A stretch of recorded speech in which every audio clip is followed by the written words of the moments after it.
পুরুষদের মাঝ থেকে।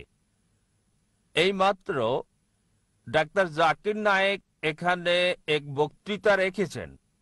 এখানে যত লোক তার এ বক্তৃতা শোনার জন্য এসেছেন তাদের সবার জন্য আমি আল্লাহর কাছে প্রার্থনা করি যেন তাদের সকলের পরিবার পরিজন যেন সুখী থাকে।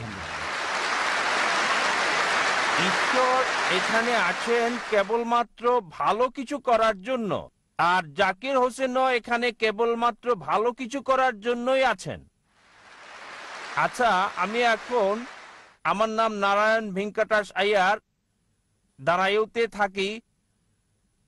আমি একজন হিন্দু, কিন্তু আমি কোরআনকে মানি, বাইবেলকে মানি, গীতাকে মানি।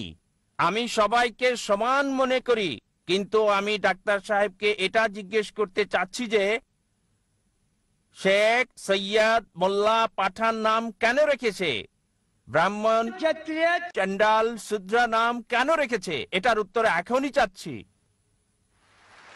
ভাই প্রশ্ন করার আগে বললেন যে এখানে শত শত হাজার হাজার লাখ লাখ মানুষ এসেছেন আর কামনা করলেন সবার জন্য শান্তি।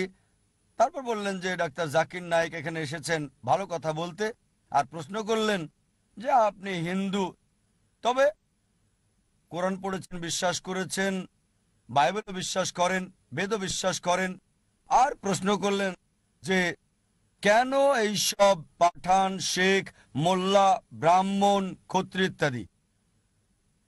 এখন আপনার প্রশ্নের ব্যাপারে বলি, কেন এই সব পাঠান, শেখ, মোল্লা? এগুলো পারিবারিক নাম। শুধুমাত্র একজন লোক শেখ অথবা মোল্লা বা পাঠান, এগুলো একজন থেকে শ্রেষ্ঠ করেন আরেকজনের উপরে। কোরআন বলছে সূরা হুজুরাত অধ্যায় 49 আয়াত 13, يا أيها الناس إنا خلقناكم من ذكر وأنثى وجعلناكم شعوبا وقبائل لتعارفوا إن أكرمكم عند الله أتقاكم إن الله عليم خبير। হে মানব জাতি, আমি তোমাদের সৃষ্টি করেছি এক জোড়া পুরুষ এবং নারী থেকে, আর জাতি এবং গোত্রে বিভক্ত করেছি যাতে করে একে অপরকে চিনতে পারো, একে অপরকে ঘৃণা করবে না। সেই বেশি সম্মানিত আল্লাহ সুবহানাহু ওয়া তাআলার কাছে যার রয়েছে তাকওয়া। বিচারের মাপকাঠি আল্লাহ সুবহানাহু ওয়া তাআলার কাছে। এটা লিঙ্গ না, জাতি না, বর্ণ না, বয়স না, সম্পদ না, সেটা তাকওয়া, খোদাভীরুতা আর সৎকর্ম। কেবল একজন মোল্লা বা খান পরিবার বা শেখ পরিবারে জন্মগ্রহণ করলেই সে জান্নাতে যাবে না। তাকে জান্নাতে নিয়ে যাবে তাকওয়া, সৎকর্ম, ন্যায়পরায়ণতা। এটাই ইসলামিক দৃষ্টিভঙ্গি।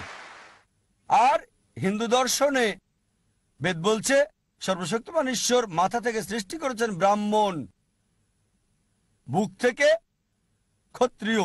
ব্রাহ্মণরা উঁচু জাতের, ক্ষত্রিয়রা যোদ্ধা জাতি। ঈশ্বর পেট থেকে সৃষ্টি করেছেন বৈশ্যদের, মানে ব্যবসায়ী জাতি, আর পা থেকে শূদ্রদের, সেটা চাকর শ্রেণী মানে দাস। এটাই বেদের ধারণা।